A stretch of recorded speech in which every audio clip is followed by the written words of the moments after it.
I'm Chester, 32 years old, and what I'm about to tell you still keeps me up at night. I inherited a charming second home from my grandparents just outside Boston, a place filled with childhood memories. My life in Chicago, as a financial analyst, was going perfectly until that fateful day I visited the property with Taylor from Better Homes Realty. I hadn't spoken to my sister Natalie in 2 years, which is why finding her there turned my world upside down. Before I dive into this family nightmare, drop a comment letting me know where you're watching from, hit that like button, and subscribe to hear more stories that prove family drama hits differently. Growing up in Boston shaped me in ways I'm still discovering. My father, Harold, worked as a plumber, putting in 60-hour weeks to keep our family afloat. Mom, Diane, was a dedicated nurse at Massachusetts General, often taking night shifts to help with college funds for my sister and me. We weren't rich by any means, but my parents made sure we never went without the essentials. That middle-class upbringing taught me the value of hard work and financial security, lessons I took seriously. Natalie is 4 years younger than me, and growing up, we were actually close. She was my shadow during our childhood years, following me around and wanting to do everything I did. I taught her how to ride a bike, helped her with math homework, and even intimidated a boy who made her cry in 7th grade. There was a time when I thought nothing could come between us, but people change. As we entered our 20s, our paths diverged significantly. While I focused on building a career and financial stability, Natalie seemed to drift. She dropped out of community college after 1 semester, cycled through a series of retail jobs, and developed a pattern of needing bailouts for everything from rent to car repairs. The house that now stood at the center of our conflict was a beautiful 3-bedroom colonial in Lexington, about 20 minutes outside Boston proper. My grandparents, Martin and Eleanor Davidson, had purchased it in the 1970s and lived there until they passed within months of each other 5 years ago. The property sat on half an acre with mature maple trees that turned brilliant orange every fall. Inside, hardwood floors ran throughout, with built-in bookshelves in the living room and a kitchen with the original farmhouse sink my grandmother refused to replace despite multiple renovations. That house was my second home growing up. While Natalie spent most weekends with friends as a teenager, I often stayed with Grandma and Grandpa, helping with yard work, learning to make Grandma's famous apple pie, and listening to Grandpa's stories about his time in the Navy. Those weekends created a special bond between us. When they passed, the reading of the will surprised everyone. While most assets were split evenly, they specifically left the house to me. Their lawyer explained that they wanted someone who would appreciate its history to have it. Natalie seemed fine with this arrangement at the time. She was recently married to Kevin, and they were planning to move to Connecticut for his new job. After graduating with a finance degree from Boston College, I landed a job with Meridian Financial Group in Chicago. The position offered excellent growth potential, and I threw myself into building my career. 6 years of 14-hour days and sacrificed weekends had paid off. I was now a senior financial analyst with a comfortable salary and growing investment portfolio. My life in Chicago had taken root. I had a downtown condo with views of Lake Michigan, a close circle of friends, and had been dating Melissa for almost 2 years. She was a pediatric nurse with a sharp wit and kind heart, and we had recently started discussing marriage. My plan was to propose on our upcoming vacation to Hawaii. With my life firmly established in Chicago, the house in Lexington sat empty for several years. I visited occasionally, hired a service to maintain the lawn, and kept the utilities on. The property taxes and upkeep were becoming a significant expense, and I finally decided that renting it out made the most financial sense. The additional income would accelerate my savings for a bigger place for Melissa and me, and the tax benefits were substantial. The growing distance between Natalie and me wasn't just geographical. After her marriage to Kevin fell apart 3 years ago, she seemed to spiral.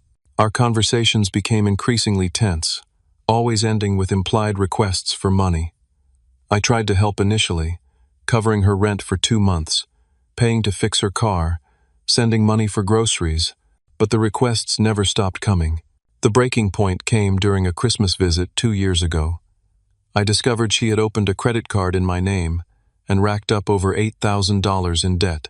When confronted, she became defensive, claiming she was planning to pay it back and that I owed her because I got the house. Our parents sided with her, saying I should forgive the debt since I was doing so well. I paid off the card to protect my credit score but cut off financial support after that. Our communications dwindled to obligatory birthday texts, and eventually, nothing. My parents kept me minimally updated on her life. Mentions of her struggling to find steady work, moving to a smaller apartment. I sent gifts to her children on their birthdays and Christmas, but Natalie never acknowledged them. I tried to maintain a relationship with my niece and nephews, but Natalie made it difficult. Eventually, I respected the distance she seemed to want. So when I finally decided to rent out the Lexington house, Natalie was the furthest thing from my mind. I researched property management companies in the area and settled on Better Homes Realty. After several phone consultations, I scheduled a visit to meet their representative and prepare the property for rental. Little did I know that visit would reopen wounds I thought had long since healed. The morning of my discovery dawned bright and clear, a perfect New England spring day. I had flown in from Chicago the night before, staying at a hotel near the airport. My meeting with Taylor Wilson from Better Homes Realty was scheduled for 10 o'clock at the property. I arrived early, planning to do a quick walkthrough before she got there. Taylor arrived exactly on time, driving a well-maintained Audi with the company logo on the door. She was professional and friendly, in her mid-40s with a no-nonsense attitude that I appreciated. The rental market in this area is very strong, she explained as we walked from our cars to the front path. Properties like this typically rent within 2 weeks of listing. That's when I noticed the first sign that something wasn't right. The lawn was neatly mowed, and spring flowers had been planted in the beds along the front walk, pansies and tulips in full bloom. I hadn't arranged for any landscaping beyond the basic lawn maintenance. "Did your company do some gardening already?" I asked Taylor. She looked confused. "No, we wouldn't do that without authorization. Perhaps a neighbor pitched in?" Then I spotted a red tricycle partially hidden behind a bush and a child-sized basketball hoop set up on the edge of the driveway. "That's odd," I said, my pace slowing as confusion set in. "There shouldn't be any children's toys here." As we approached the front door, I heard it. The unmistakable sound of a television playing inside, and children's laughter. A cold feeling settled in my stomach.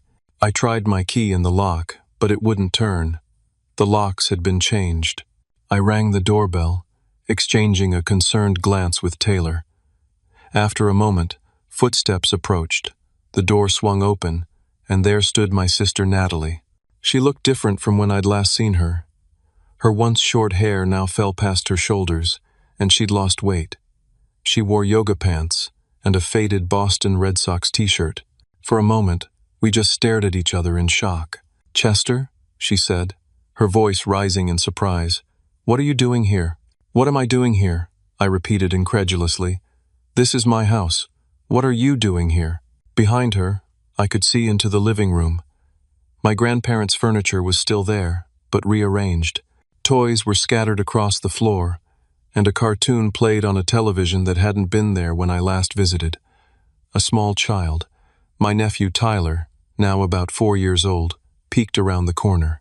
"Oh," Natalie said, recovering quickly and forcing a casual tone. "We've been living here for a while now. Mom and Dad didn't tell you?" My mind was reeling. No one told me anything. Taylor cleared her throat uncomfortably beside me. "Perhaps I should give you some privacy." "No," I said firmly, not taking my eyes off Natalie. "You're here as a witness. This is the property I've hired you to manage." Natalie's eyes flicked to Taylor, then back to me. "Well, come in, I guess. It's your house, right?" Her tone had an edge of defiance.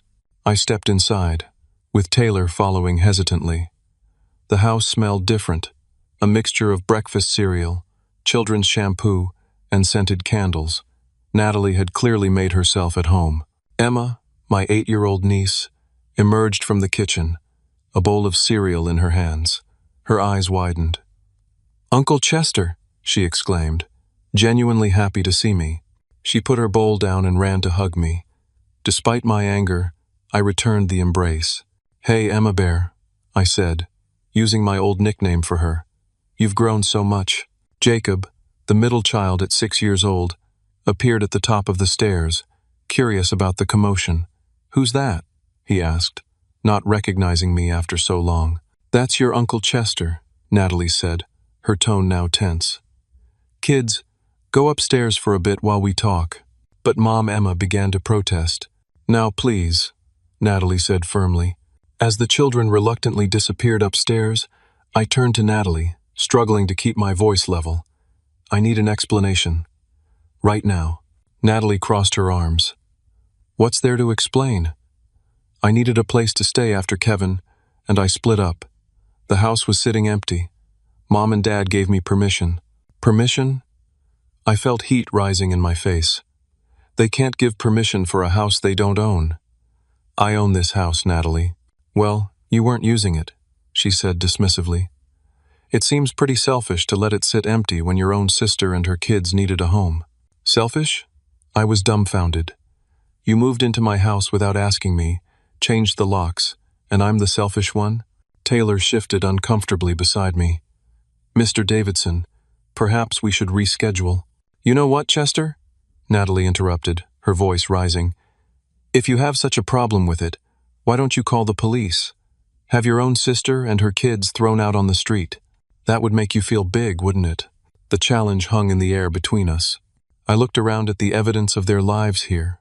School books on the dining table, children's artwork magnetized to the refrigerator, family photos I wasn't in displayed on the mantel. They had clearly been here for months. "Then I will," I said, my voice low and controlled despite the rage building inside me. "If that's what it takes." The color drained from Natalie's face. She clearly hadn't expected me to call her bluff. "You wouldn't," she said, but uncertainty had replaced her defiance. "I'm going outside to call our parents," I said, turning toward the door. "Then I'm calling my lawyer. You have until tomorrow to explain to me exactly how this happened, or I'll be filing formal eviction proceedings." As I stepped outside, I heard Natalie's voice behind me, the panic now evident. "Chester, wait. Let's talk about this." But I kept walking. My hands were shaking as I pulled out my phone to call the people who had apparently betrayed me just as much as my sister had. With Taylor waiting awkwardly by her car, I stood in the driveway and dialed my father's number. He answered on the third ring. "Chester? This is unexpected," he said, his voice guarded. "I'm at the house in Lexington," I said without preamble. "Care to explain why Natalie and her kids are living here?" There was a pause, then a heavy sigh. "We were going to tell you." "When?" I demanded. "She's clearly been here for months. The locks are changed. There's a garden planted. The kids look settled." "Keep your voice down," my father said, his tone hardening. "You're overreacting as usual." "Overreacting? This is my property, Dad. My house. The one Grandma and Grandpa left to me. And what were you doing with it?" "Nothing. Letting it sit there while your sister struggled to keep a roof over her children's heads." I could hear my mother in the background asking for the phone. After some muffled discussion, she came on the line. "Chester, honey," she began in her placating nurse voice, "I know this is a shock, but try to understand. Natalie was in a terrible situation after Kevin left. He hasn't been reliable with child support, and she lost her job at the dental office. We were helping as much as we could, but our retirement savings can only stretch so far." "So you gave her my house without asking me?" I asked incredulously. We thought you wouldn't mind," she said, her voice small. "You have your life in Chicago. You visit maybe once a year. The house was just sitting there. That doesn't make it okay to give away something that isn't yours to give," I insisted. "You know how Natalie is with money. Has she been paying the property taxes? The utilities?" More silence. "That's what I thought," I continued. "So not only did you give her my house without permission, but you've also let me keep paying all the expenses. We've been helping with the bills," my mother defended weakly. "I can't believe this," I said, running a hand through my hair in frustration. "Did it even occur to you to call me? To ask?" My father came back on the phone. "We knew what you'd say. You've become so cold, Chester, so wrapped up in your big city life and your money. You've forgotten what family means." Those words stung, especially coming from the man who had taught me the importance of responsibility. That's not fair. I've always helped when I could. I only stopped when Natalie committed literal fraud against me. Ancient history, my father dismissed. She was desperate, and she's still desperate apparently. Desperate enough to steal my house. She didn't steal anything. She needed help and we helped her. That's what family does. I'm coming over tonight, I said firmly. We need to talk about this in person. All of us. Fine, he agreed curtly. Dinner at 6. He hung up without saying goodbye. I stood there for a moment, phone in hand, trying to process the conversation. The sense of betrayal was overwhelming. My own parents had given away my property without so much as a text message to let me know. Taylor approached cautiously. Mr. Davidson, should I come back another time? I had almost forgotten she was there. I'm sorry about this, Taylor. Yes, let's reschedule. Obviously, I need to sort out a family situation before we can proceed with any rental plans. She nodded understandingly. Family matters can be complicated. Here's my card. Call me when you're ready to move forward. She hesitated, then added, For what it's worth, tenant law in Massachusetts is quite complex, even with family members. You might want to consult an attorney. I thanked her and watched as she drove away, leaving me alone in the driveway of a house that was legally mine but no longer felt like it. Taking a deep breath, I headed back inside. Natalie was sitting on the living room sofa, her posture tense. The children were nowhere to be seen, but I could hear them playing upstairs. I just spoke to Mom and Dad, I said, keeping my voice even. I'll be having dinner with them tonight to discuss this situation. Natalie looked up, her eyes red-rimmed but defiant. They said I could stay here, Chester. I didn't just break in. That wasn't their decision to make, I replied, sitting in the armchair across from her. This house belongs to me, Natalie. Legally. They had no right to offer it to you. Where were we supposed to go? She asked, her voice cracking slightly. After Kevin left, everything fell apart. He drained our bank account, left me with all the bills. I lost the apartment because I couldn't make rent. The kids had already changed schools once that year. Despite my anger, I felt a twinge of sympathy. Why didn't you call me? Why go behind my back like this? She laughed bitterly. Call you? After you cut me off completely? You made it clear 2 years ago that you were done helping me. I cut you off financially after you committed credit card fraud in my name, I reminded her. That doesn't mean I wouldn't have helped you find a legitimate solution for housing. Would you, though? She challenged. You've been so judgmental about every choice I've made. Always looking down on me from your perfect life, with your perfect job and perfect girlfriend. I sighed heavily. My life isn't perfect, Natalie. I work 70-hour weeks. I've sacrificed a lot to build financial security. Well, some of us don't have that luxury, she snapped. Some of us have 3 kids to feed and clothe and no fancy degree to fall back on. The children appeared at the bottom of the stairs, drawn by the raised voices. Emma looked anxious, holding Tyler's hand. Jacob stood slightly apart, watching me warily. Seeing them softened something in me. They were innocent in all this. Hey guys, I said, forcing a smile. Sorry about the commotion. I was just surprised to see you all here. Are you going to make us leave? Emma asked directly, her young face serious. Before I could answer, Natalie interrupted. No one's making anyone leave today. Uncle Chester and I are just having a grown-up discussion.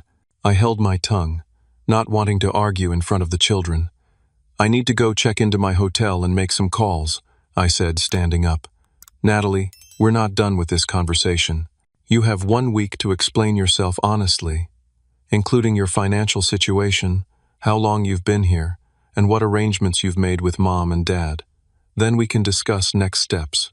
1 week? She repeated incredulously. What happens after a week? That depends entirely on how truthful and cooperative you decide to be, I said, heading for the door. I'll be back tomorrow after I speak with our parents. As I left, I heard Tyler ask, Mommy, why is Uncle Chester mad? And it broke my heart a little.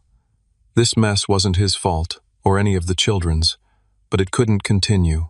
Instead of driving directly to a hotel, I found myself heading to a local coffee shop to clear my head. As I sat with an untouched latte, I called Melissa to fill her in on the situation. "That's unbelievable," she said after listening to my account. "Your parents really overstepped." "I know. I feel betrayed by all of them." "What are you going to do?" she asked. I sighed heavily. "I don't know yet. I can't just throw Natalie and the kids out on the street, but I can't let this stand either. She needs to understand that actions have consequences." "Just be careful," Melissa advised. "Family conflicts can get messy fast. Remember, those kids are your niece and nephews." Her words stayed with me as I checked into the Lexington Inn for what promised to be a very long week. The next morning, I texted my childhood friend Anthony, who still lived in the area. We arranged to meet for lunch at Margie's Diner, a local spot we'd frequented in high school. I needed perspective from someone who knew my family, but wasn't emotionally involved in the current drama. Anthony looked much the same as he had in our younger days, just with less hair and more weight around the middle. He greeted me with a bear hug and a concerned expression. "Man, you look like hell," he observed as we slid into a booth. "Feel like it too," I admitted. "Did you know Natalie was living in my grandparents' house?" He winced. "Yeah, I'd heard rumors. Saw her at the grocery store a few months back with the kids. She mentioned staying at the family place but didn't elaborate. I figured you knew." "Well, I didn't," I said, then filled him in on yesterday's discovery. Anthony whistled low. "That's messed up, Chester. But honestly, not entirely surprising given your family history." "What do you mean?" He looked uncomfortable. "Come on, man. Natalie has always been the golden child. Remember when she wrecked your car senior year and your parents bought her a new one while you took the bus to work?" I did remember. I had saved for 2 years to buy that used Honda, only for Natalie to borrow it without permission and wrap it around a tree. My parents had been so relieved she wasn't hurt that they never addressed the theft aspect, and somehow I ended up being told I should have been more generous about sharing. "Or what about your college graduation?" Anthony continued. "When your whole family showed up 3 hours late because Natalie had a minor fender bender on the way. They missed your summa cum laude recognition, man." That memory still stung. I'd worked incredibly hard for that honor, and my family had seen only the last 10 minutes of the 4-hour ceremony. "It's always been this way," I acknowledged. "I'm held to a different standard than she is." "Because you can handle it," Anthony said, mimicking what my parents had told me countless times. "Because you're the responsible one." We ordered lunch, and Anthony shared what he knew about Natalie's situation.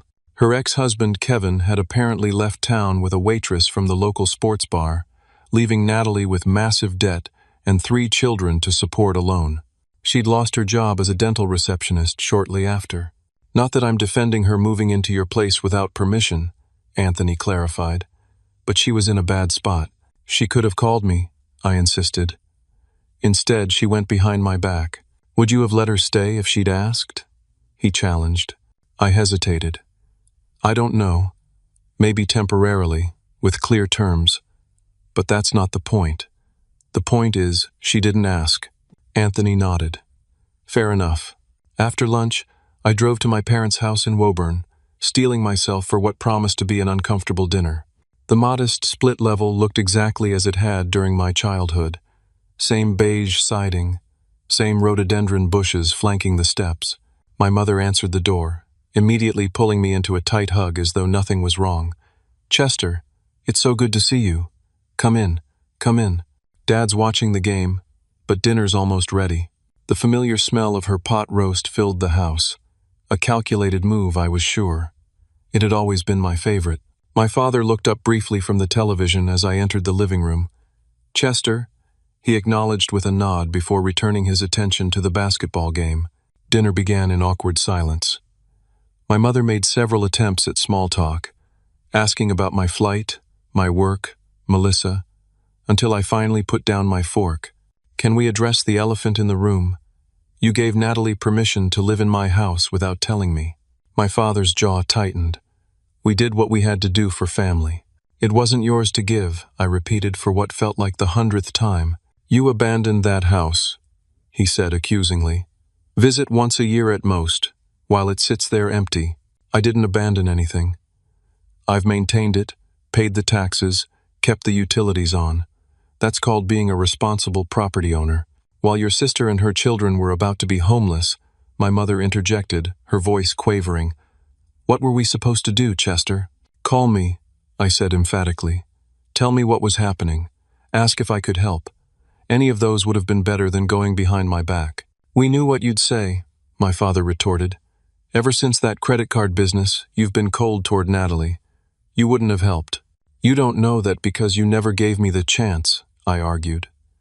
And even if I had said no, that would have been my right. It's my house. Your grandfather would be ashamed, my father said, his voice low and cutting. He didn't leave you that house so you could hoard it while family suffered. That hit below the belt. Don't you dare tell me what Grandpa would think, I said, my voice shaking with anger. He left me that house because he knew I would respect it. He also taught me about honesty and respect for other people's property. Lessons that seem to have been lost on this family. My mother began to cry. We were desperate, Chester. Natalie showed up on our doorstep with 3 children and nowhere to go. We've been helping financially for years, but we're on a fixed income now. The house seemed like the perfect solution. So you gave her a key? Just like that? My parents exchanged a glance. Actually, my father admitted reluctantly, she already had a key, from when she used to check on the place for you. That was years ago, before our falling out. I had asked Natalie to check on the house occasionally when she still lived nearby, but I thought she'd returned the key when she moved. Did you at least discuss expectations with her? Rent? Utilities? Another uncomfortable glance between them. We've been helping with the utilities, my mother said. The understanding was that she would get back on her feet and eventually find her own place. And when was that supposed to happen? It's been how long now? 6 months? About that, my father confirmed. Since December. 6 months. For 6 months, they had kept this secret from me. Did it ever occur to you to tell me my sister was getting divorced? I asked, the hurt evident in my voice. That my niece and nephews were going through such upheaval? You made it clear you wanted distance from Natalie, my mother said defensively. We were respecting that. Distance from financial exploitation, not from important family news. I pushed back from the table. I would have wanted to know that. I would have wanted to help the kids, at least. You're always so judgmental, my father said, his own anger rising, looking down on Natalie from your high horse. Not everyone can have your perfect life, Chester. My life isn't perfect, Dad. I've worked damned hard for everything I have. Natalie has made one bad decision after another, and everyone excuses it because she's had it rough. Well, guess what? Life is rough sometimes. That doesn't give her the right to take what isn't hers. She needed help, my mother cried. Then you should have helped her yourselves instead of offering up my property, I shouted, finally losing my composure. Or called me, or helped her apply for assistance programs. Literally anything else would have been more appropriate. I stood up, unable to continue the conversation. I can't do this right now. You both know what happened was wrong, but you're so used to making excuses for Natalie that you can't admit it. Where are you going? My mother asked, alarmed. Back to my hotel. I need to think. Chester, please, she pleaded. We're family. We can work this out. Family doesn't go behind each other's backs, I said, heading for the door. Family doesn't steal from each other. Family respects boundaries. I left without looking back, my father's parting shot following me out. You've changed, Chester. Chicago has made you cold. As I drove away, I realized with painful clarity that they had never respected my ownership of the house. In their minds, it was still family property that I was selfishly controlling. No wonder they felt justified in giving it to Natalie. The question now was what to do about it. The next day, I decided to return to the house to have a more thorough conversation with Natalie. I needed to understand exactly what she had been told and what her plans were. When I pulled up around 11 in the morning, I was surprised to see 3 cars in the driveway besides Natalie's old Subaru. I rang the doorbell, and after a moment, Natalie answered, looking flustered. Oh, Chester, I didn't expect you today. From inside, I could hear women's voices and laughter. Is this a bad time? I asked, though I didn't particularly care if it was. I have some friends over, she admitted reluctantly. A weekly coffee thing we do. I think this conversation takes precedence over coffee with friends, I said firmly, stepping past her into the hallway. In the living room, my living room, sat two women approximately Natalie's age, comfortably ensconced on my grandparents' sofa with coffee mugs and plates of pastries. They looked up with curiosity as I entered. This is my brother, Chester, Natalie explained, her tone tense. Chester, these are my friends Lauren and Heather. Both women gave me cold looks. I had the distinct impression they already knew who I was and had heard Natalie's version of events. Nice to meet you, I said without much sincerity. I need to speak with my sister privately. Lauren, a thin woman with an aggressively short haircut, made no move to leave. We know all about the situation, Chester. Natalie has nothing to hide from us. Be that as it may, I replied evenly. This is a family matter. Heather, who was heavier with dyed red hair, stood up. Come on, Lauren. Let's give them some space. We'll check on you later, Nat. The pointed look she gave me made it clear that checking in would happen very soon after they left. Once they were gone, I surveyed the room more carefully. What I saw troubled me deeply. Mail was stacked on the entry table, addressed to Natalie at this address, some of it dating back months. Family photos had been arranged on the walls, replacing some of my grandparents' art. A large bookshelf that had once held my grandfather's history book collection now displayed children's books and decorative items. You've been here a while, I observed. Natalie crossed her arms defensively. Since December, I told you that, and you've clearly made yourself quite at home. I moved through the house, taking inventory of the changes. The dining room now had a children's art station set up in one corner. The study had been converted into what appeared to be a bedroom for Jacob, with sports posters on the walls and toys scattered across the floor.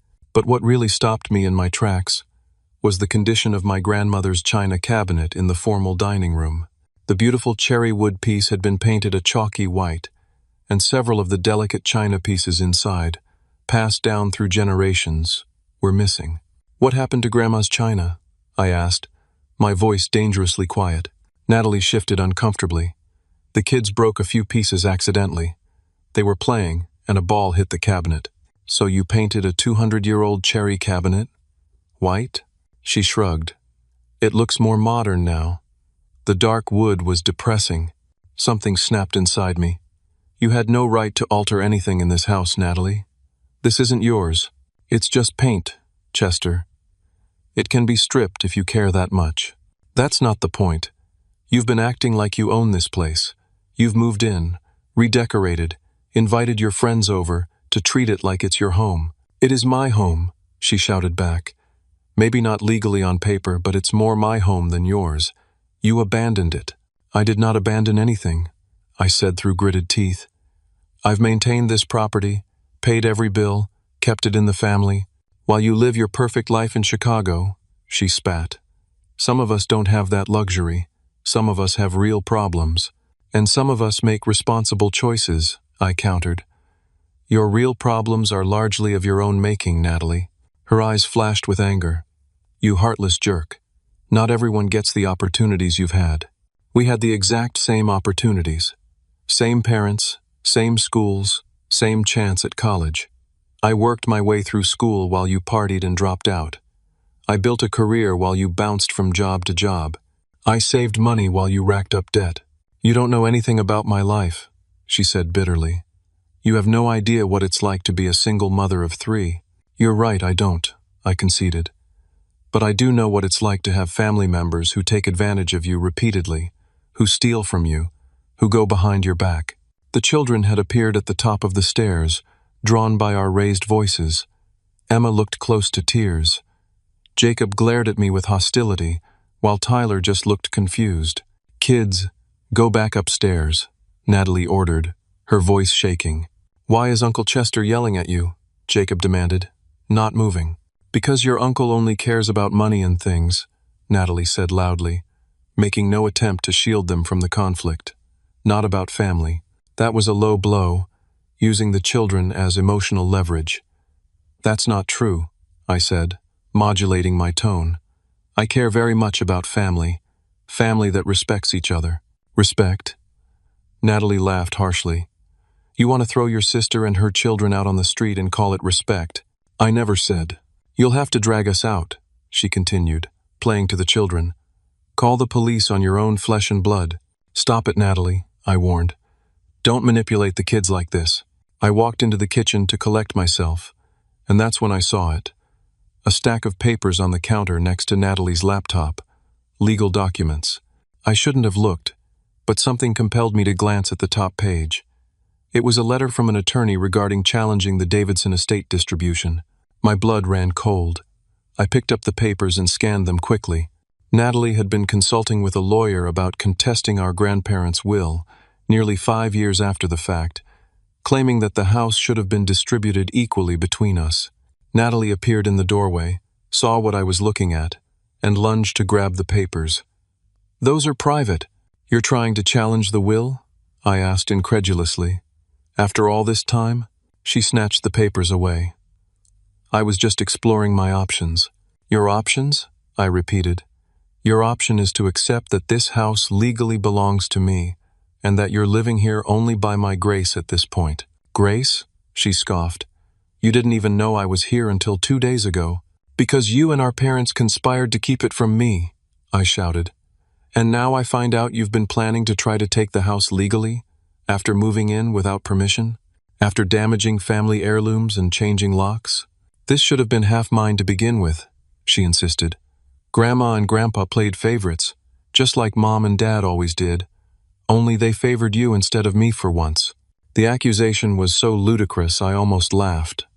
Played favorites? I spent every weekend with them while you couldn't be bothered to visit. I helped Grandpa with his physical therapy after his stroke. I drove Grandma to her doctor's appointments. Where were you for any of that? I had my own life. And later, I had children to take care of. Exactly. You made your choices. I made mine.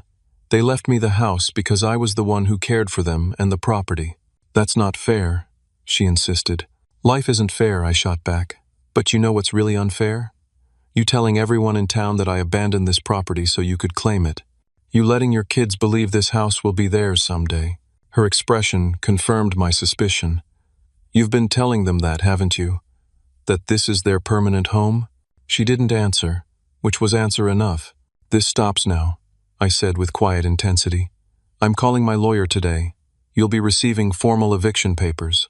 You wouldn't, she gasped. Watch me. You've been manipulating this situation from the start. I might have been willing to work something out if you'd been honest. But this, I gestured to the legal papers. This crosses a line. The children will be my primary concern, I interrupted. I'll make sure they have safe housing. But it won't be here, and it won't be under these false pretenses. I pulled out my phone and took photos of the legal documents despite Natalie's protests. Then I headed for the door. You have 30 days, I said over my shoulder. I suggest you start packing and looking for a new place to live. You'll regret this, she called after me, her voice cracking with emotion. Mom and Dad will never forgive you. As I got into my rental car, I could hear the children crying inside the house. It broke my heart, but I couldn't back down now. Natalie had gone too far. And if I didn't establish clear boundaries, this pattern would never end. Sitting in my car, I called a local attorney who specialized in landlord-tenant law and made an appointment for that afternoon. Then I texted Anthony, "It's worse than I thought. Need a drink later." The situation had escalated beyond anything I could have imagined, and there would be no easy resolution, but I was done being manipulated and taken advantage of by my own family. Back in my hotel room that evening, I lay on the bed staring at the ceiling, mentally and emotionally exhausted. My meeting with Sarah Blackwell, the real estate attorney, had been informative but troubling. Massachusetts tenant law was complicated, and even though Natalie had no legal right to be in the house, evicting her would be messy, potentially damaging to the children, and would permanently fracture our family. My phone rang. Melissa calling for our evening check-in.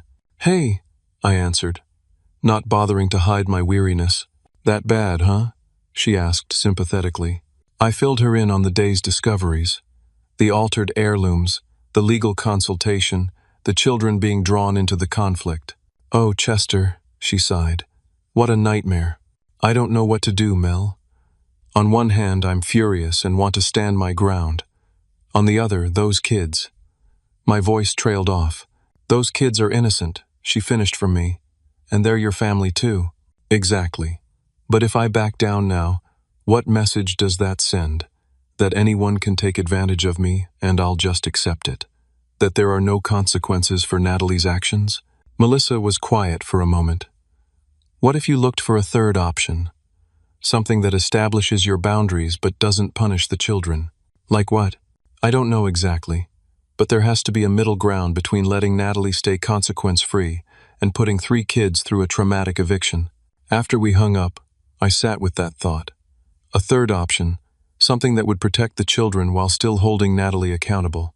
The next morning, I met with Julian Matthews, my financial advisor who happened to be in Boston for a conference.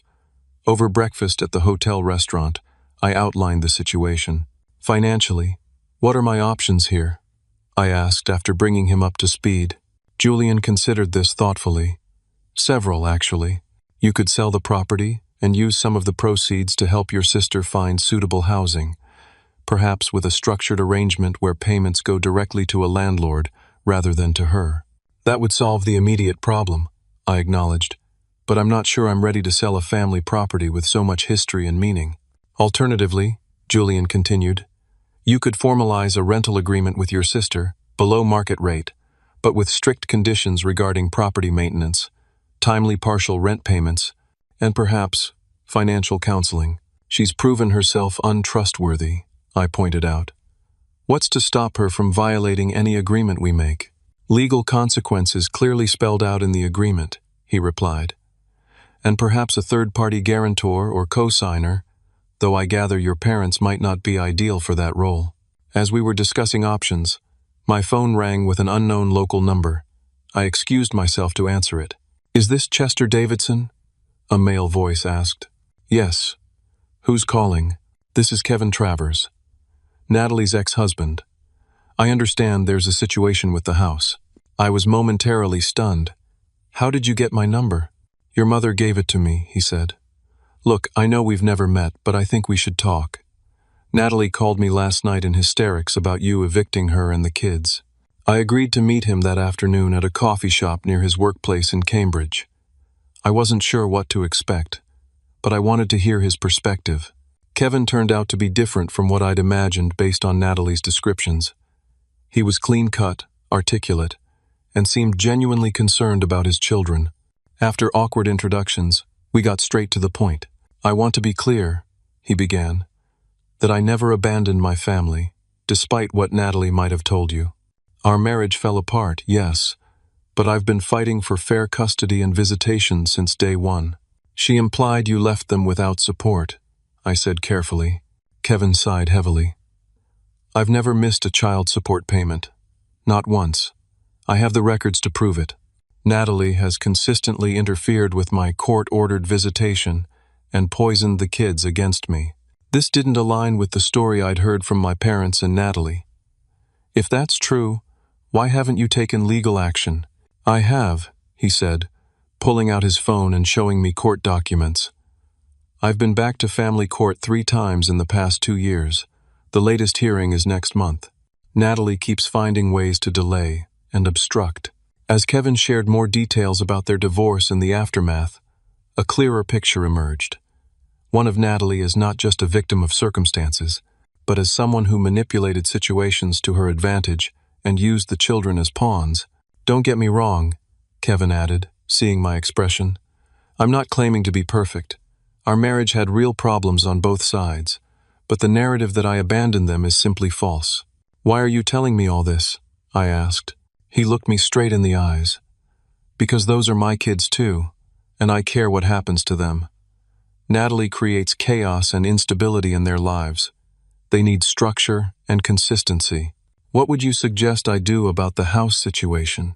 Honestly, I think you need to set firm boundaries with Natalie. She responds to clear consequences, not to generosity. She just sees that as weakness to exploit." He paused. "But whatever you do, Please consider the impact on Emma, Jacob, and Tyler. They're caught in the middle of adult problems they didn't create. After meeting with Kevin, I drove around town for a while, thinking. The complexity of the situation had deepened, but so had my resolve to find a solution that was both just and compassionate. That evening, I researched affordable housing options in the area. Massachusetts had several programs for single parents, including some with supportive services that might benefit Natalie. I also looked into family therapy resources, wondering if professional help might facilitate healing for all of us. On a recommendation from Sarah Blackwell, I consulted with Dr. Marcus Reynolds, a family therapist who specialized in high-conflict situations. His insights were valuable. "From what you're describing," he said after I outlined the situation, "your sister displays patterns consistent with entitled dependency. She's learned that manipulation and victimhood get her needs met." "That sounds accurate," I agreed. "But how do I break that pattern without causing further harm, especially to the children?" "Clear boundaries with compassionate support," he advised. "Make it clear what you will and won't tolerate, but also offer concrete assistance that empowers rather than enables." By the end of the week, I had developed a structured plan. It wasn't perfect, and it would require significant compromise from all parties, but it offered a path forward that I could live with morally and emotionally.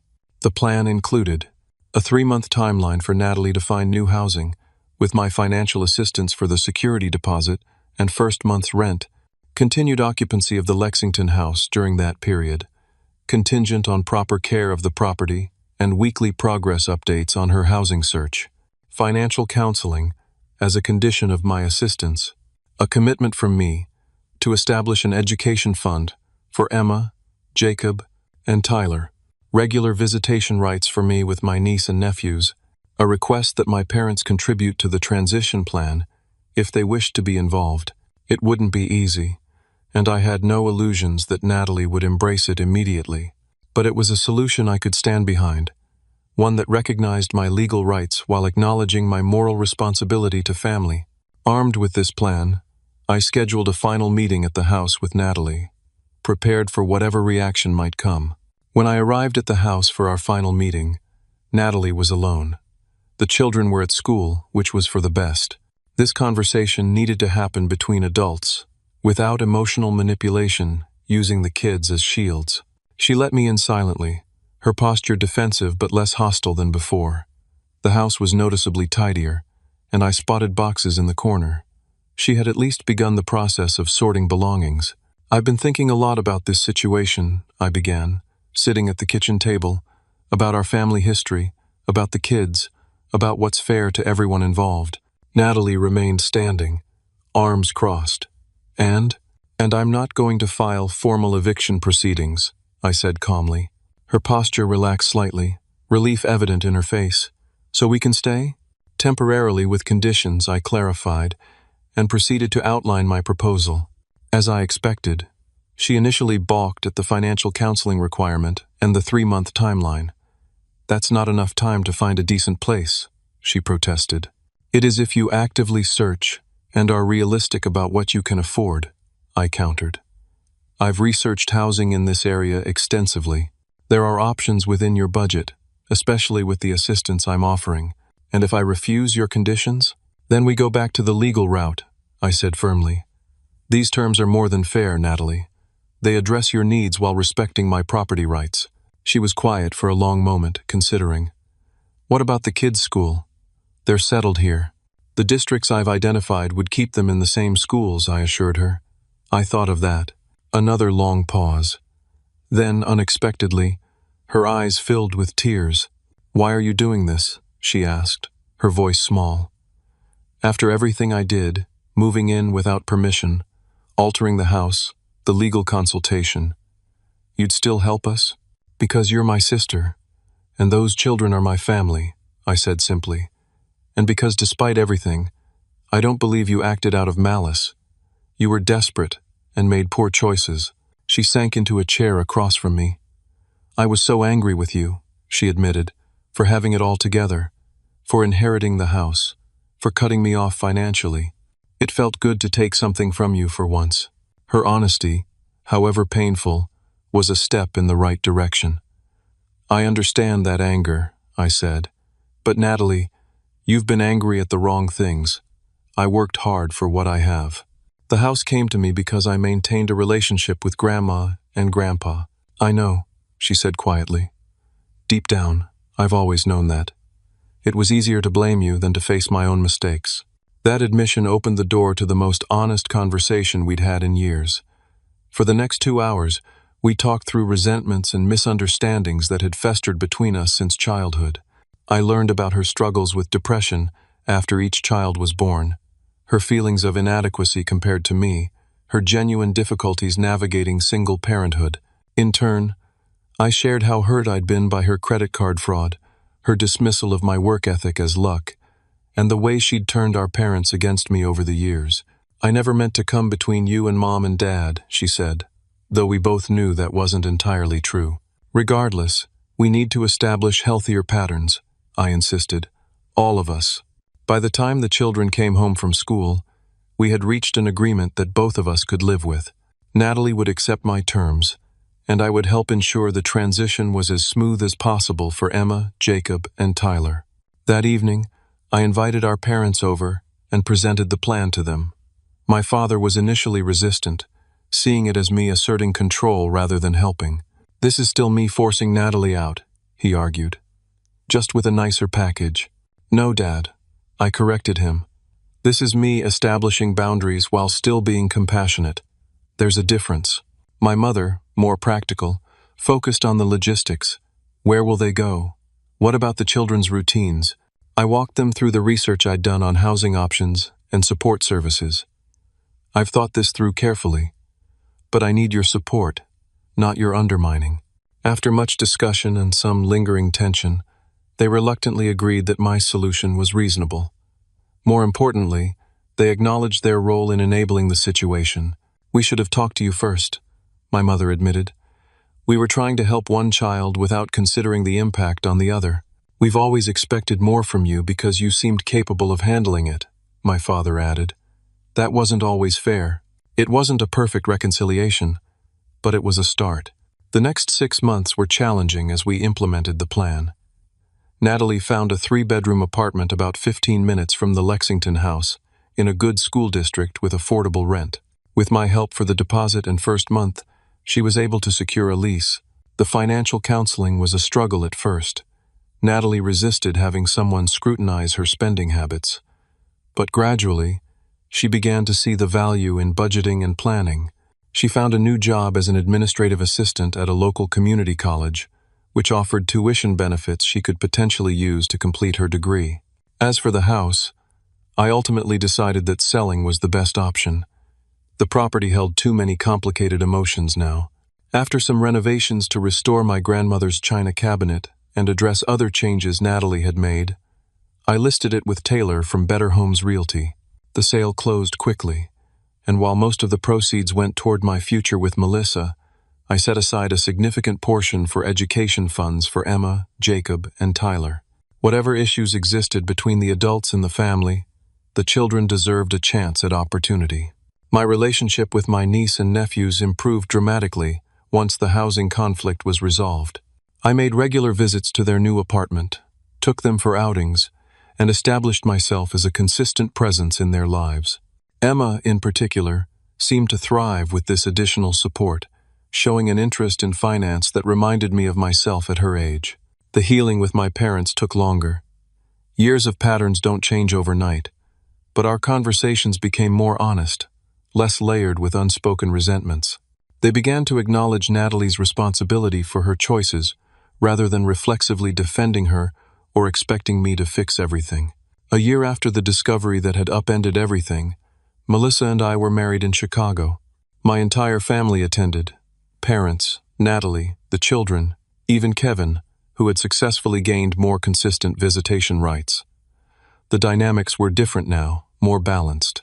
I felt respected in a way I hadn't before. Life lessons rarely come easily, and this one had been particularly painful. I learned that family loyalty doesn't mean abandoning personal boundaries. That helping someone doesn't always mean giving them what they want. that patterns established in childhood can persist into adulthood unless consciously addressed.